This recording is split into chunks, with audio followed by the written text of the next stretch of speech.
Our service began today with shouts of acclamation, Hosanna in the highest, calling out to Jesus to save us and to celebrate the blessed King who comes in the name of the Lord. And we end with Jesus dying on the cross as he commends his spirit to his Father in heaven as he breathes his last breath. He comes to right the disobedience of man toward his Creator that we have previously read about in the book of Genesis. And he does this by his perfect obedience to his Father's will.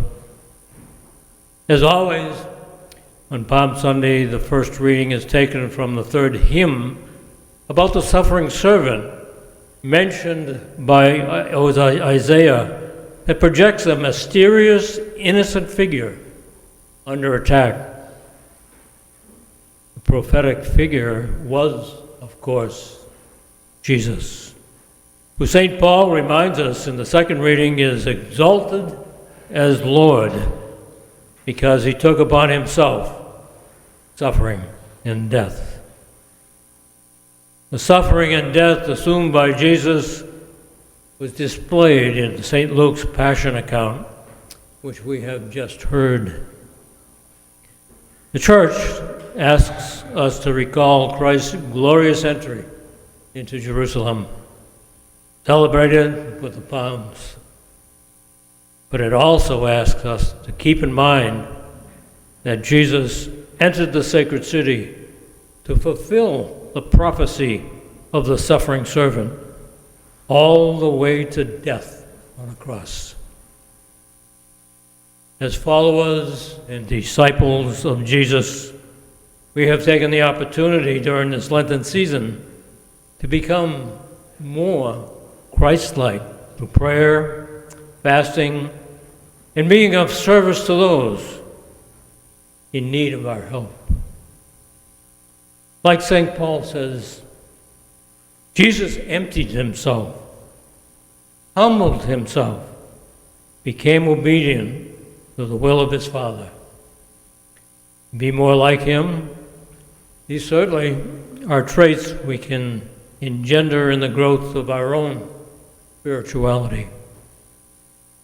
Many times we find it difficult to accept our human limitations, and we are not like what we want to be. We long to be masters of our lives, in full control of our destinies, and we express it by saying we want to be beautiful and strong and successful. The Bible says it more simply and directly. We want to be like gods. The result to fulfill this desire is the same in the Genesis story: loss of innocence, shame, guilt, banishment from the garden of beauty and honor, order, harmony that God, our Creator, intended for us.